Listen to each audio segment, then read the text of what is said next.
Hi, this is Gautam. For today's episode, we are going to look at one book which is published over 2 volumes.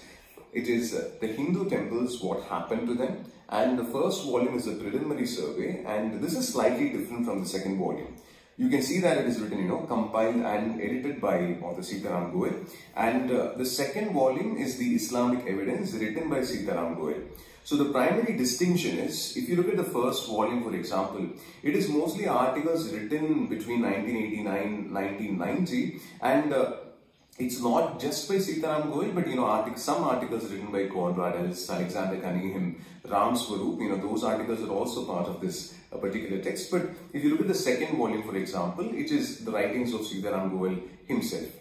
Now, Volume 1 and Volume 2 are slightly different. If you take Volume 1, the preliminary survey, for example, you can broadly divide it into two segments. The first segment is essentially, if you look at the compilation of articles, the authors try to understand what could be the primary factor leading to the destruction of temples. Now, when we say temples, the authors not only include temples from Hinduism, but also Buddhism and Jainism. So when we say this, how far are the factors only financial and economic, and to what extent can be attributed to politics or religion? So that's the type of analysis which is done in the first segment of the book. And when we come to the second segment, you'll be surprised to know that the Ram Janmabumi issue is discussed in detail. And this is where you need to really appreciate how things were.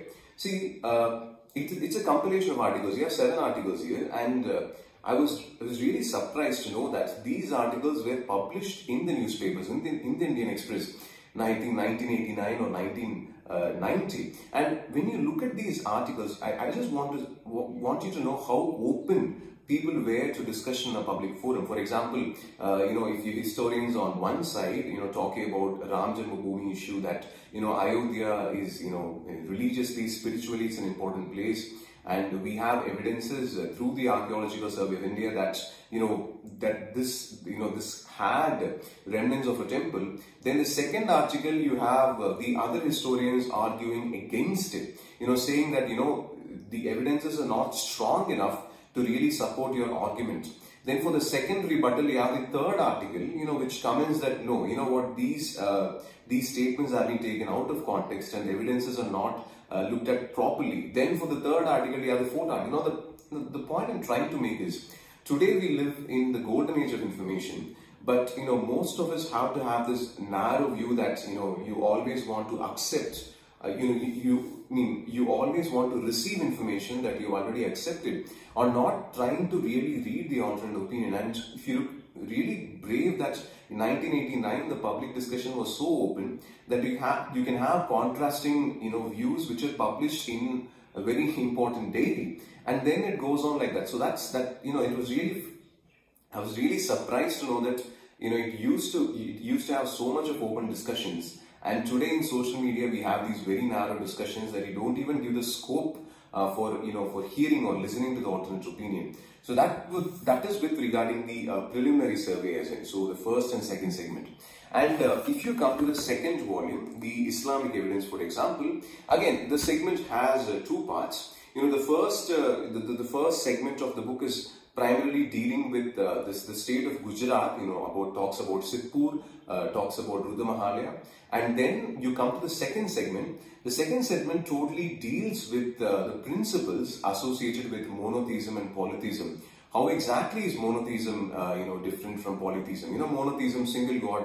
The author tries to, club Christianity and Islam together, and how exactly is it different from pagan religion and polytheistic religion like Hinduism? So how these two fundamental differences could create issues or problems between these two types of worship. He also talks about the rise of Islam in the Arabian Peninsula, and through different sources tries to understand what could have been the polytheistic gods in Arabia before the advent of Islam in the Arabian Peninsula, and then how things change in the Arabian Peninsula over a period of time, in this clash between monotheism and polytheism. So that is the second part of the book. So if you take both the volumes, there is good amount of analysis. Now, when it comes to complaints, I wouldn't say it is a complaint, but maybe they could have thought about reorganizing the book. For example, in both volumes 1 and 2, you have a list of evidences. For example, you take this volume to Islamic evidence.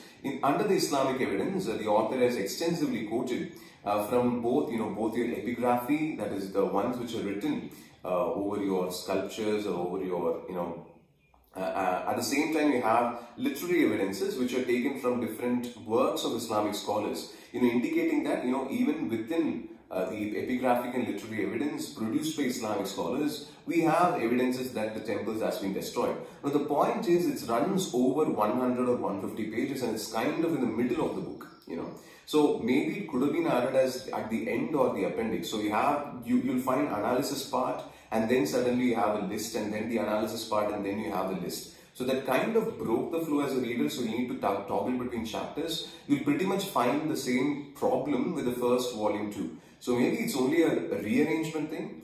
And second thing is the tone of language. The author at times is unapologetic. When he tries to write, there is no second thought. And maybe at times I just felt that maybe the words are too sharp. Apart from that, this is, both volume 1 and volume 2 is definitely a recognizable, a good work. And, one important thing when it comes to history in general is that every historian, one way or the other, is associated, history is closely associated with politics, especially contemporary politics. So if you are open to reading, I'm not a person who's very comfortable in using this left-wing and right-wing terminology, but if you're using that left-wing and right-wing terminology, it is essential that if as a reader you want to get a holistic perspective, you need to make sure that you read history from different perspectives and different sides. So if you're reading your Romila Thapar and if you're reading Bipin Chandra, it is also essential that you read Sitaram, Goel and Ram Swarup. And based on your reading of these two different schools of authors, you can come to your own personal conclusion on what exactly should be the contemporary policy and how exactly should things move on. So to get a holistic perspective, it is essential that you read different versions of the same event, and that will make one more broad-minded.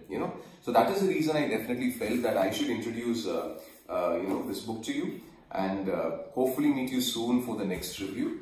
I'm reading a thriller right now, possibly in 1 or 2 days. Bye for now.